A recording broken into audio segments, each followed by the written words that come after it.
Bonjour et bienvenue à la deuxième vidéo du chapitre Fonction linéaire proportionnalité du programme de 3e.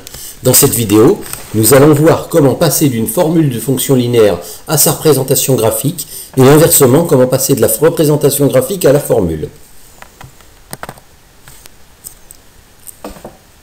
Pour commencer, je vous donne là la formule d'une fonction linéaire et je vous demande de trouver sa représentation graphique.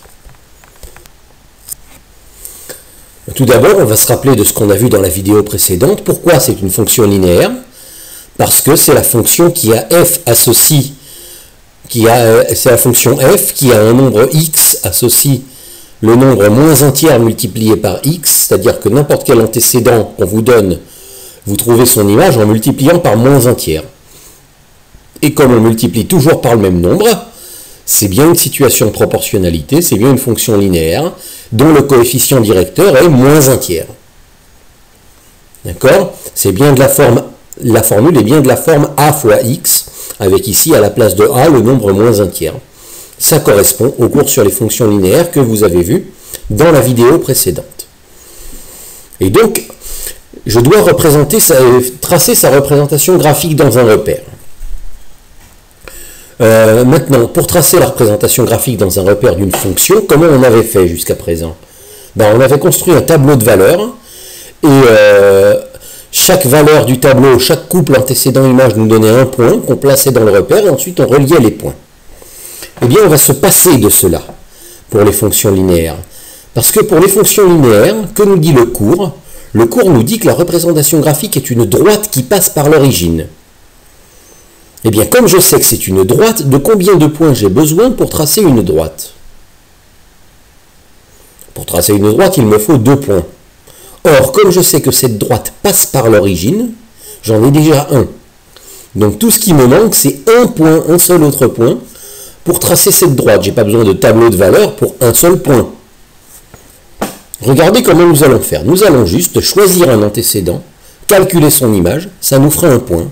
Et comme un point qu'on placera dans le repère, et comme on sait que c'est une droite qui passe par l'origine, il suffira de relier avec l'origine pour trouver la représentation graphique de la fonction linéaire. Donc le graphe est une droite qui passe par l'origine. Je dois donc trouver un autre point pour tracer cette droite, sachant qu'on a déjà l'origine comme premier point. Voilà. Et je choisis de calculer l'image de n'importe quel nombre. Ici j'ai choisi 3.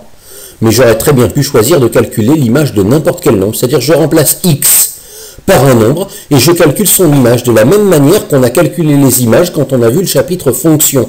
Si vous voulez, allez voir les vidéos du chapitre fonction. C'est-à-dire je choisis un nombre, ici j'ai choisi le nombre 3. Je remplace x par ce nombre dans la formule du calcul de la fonction. Moins un tiers fois x devient moins un tiers fois 3. Et j'ai l'image du nombre 3. J'aurais pu faire la même chose avec n'importe quel nombre. Pourquoi j'ai choisi 3? Parce que ça va simplifier le moins un tiers et ça va me donner un résultat facile. Moins un tiers fois 3, ça fait moins 1. Donc j'ai f de 3 égale moins 1. Si je n'avais pas choisi 3, j'aurais couru le risque d'avoir comme résultat, comme image, une fraction qui aurait été un petit peu plus difficile à placer dans un repère. Donc là, j'ai choisi un petit peu, je me suis un petit peu arrangé pour choisir un nombre qui allait être facile à placer. Donc je sais que l'image de 3, c'est moins 1. Voilà, et donc le point 3 moins 1 est sur la représentation graphique de cette fonction qui est une droite.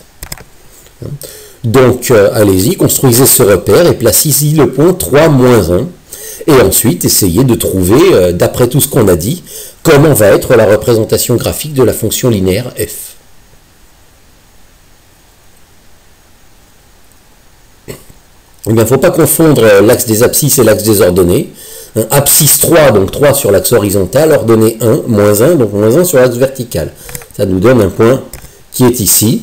Et j'ai rajouté aussi l'origine, comme je sais que c'est une droite qui passe par l'origine. Donc je place l'origine, je place le point que j'ai trouvé, et je sais que le graphique de ma fonction linéaire f, c'est une droite. Donc je n'ai qu'à relier et tracer la droite qui relie ces deux points. Et voilà comment j'ai le graphique de la fonction linéaire, en calculant une seule image, sans faire de tableau de valeurs. Maintenant, nous allons faire l'inverse. Je vous donne le graphique d'une droite. Je sais que c'est une droite qui passe à l'origine, je le vois sur le graphique, je me dis c'est donc une fonction linéaire. Mais quelle est la formule de cette fonction linéaire? Donc je reviens en arrière par rapport à ce qu'on avait fait à l'exemple précédent. Je vous donne la droite, et bien de quelle fonction cette droite est-elle la représentation graphique? Donc, qu'est-ce que je sais du cours? Je sais que la formule d'une fonction linéaire, l'expression d'une fonction linéaire, d'après le cours, c'est f de x égale un nombre fois x. Un nombre qu'on avait appelé a fois x. Donc je sais que ce que je cherche, c'est f de x égale un certain nombre fois x. Et tout ce qui me manque, c'est à calculer ce nombre. Alors je vais regarder sur ma droite, qu'est-ce que j'ai comme données pour calculer ce nombre? Eh bien sur ma droite, je repère un point dont les coordonnées sont faciles à lire. Voilà. Le graphe, c'est une droite qui passe pas à l'origine, c'est donc une fonction linéaire, et donc son expression que nous cherchons est de la forme f de x égale un nombre a fois x, il faut juste que je trouve ce nombre a. Qu'est-ce qui va m'aider à trouver ce nombre a? Un point sur la droite, par exemple, je remarque que le point de coordonnées 1, moins 2 passe sur la droite, et sur la droite. Donc, en fait, ça veut dire que pour la fonction linéaire que je cherche, l'image de 1, c'est moins 2. Quand je mets 1 à la place de x et que je fais le calcul, j'obtiens moins 2. Voilà, j'écris ceci en écriture mathématique. L'image de 1 est égale à moins 2, f de 1 est égal à moins 2. Et je sais que, je regarde un petit peu plus haut, ma formule c'est f de x égale a fois x. Donc c'est-à-dire quand je remplace x par 1, j'obtiens moins 2. Quand je remplace x par 1 et que je le multiplie par a, j'obtiens moins 2. Autrement dit, moins 1 multiplié par ce a que je cherche, 1 multiplié par ce a que je cherche, va me donner moins 2. A fois 1 égale moins 2, ben ça c'est une équation que je résous. Bon là elle est pratiquement toute résolue. A fois 1 c'est a, et ça me donne donc que a est égal à moins 2. Qu'est-ce que ça veut dire? Ça veut dire que le nombre a que je cherche, qui me manquait dans l'expression de la fonction, qui est écrite un peu plus haut, c'est moins 2. Donc là je peux réécrire l'expression de la fonction en remplaçant le a par la valeur que j'ai trouvée. Et dire, en fait, cette fonction linéaire qui est dessinée là, c'est la fonction linéaire qui a pour formule f de x égale moins 2x, ou alors f x flèche moins 2x, comme on a aussi l'habitude de l'écrire. D'accord? Quand on vous demande l'expression de la fonction, ça veut dire quel calcul fait la fonction, quel calcul en fonction de n'importe quel antécédent x. Donc il ne faut pas être étonné dans l'expression de la fonction, de la réponse, d'avoir une formule avec x. Ça peut dérouter les élèves au début, mais vous allez vous y habituer. Quand on vous demande l'expression d'une fonction, c'est une formule avec x qui explique le calcul que fait la fonction à chaque fois. Ici, cette fonction, c'est la fonction qui multiplie n'importe quel antécédent que vous lui donnez par moins 2. Voilà, et c'est donc une fonction linéaire. Et on trouve les expressions de fonctions linéaires en faisant cette petite démarche que je viens de vous montrer.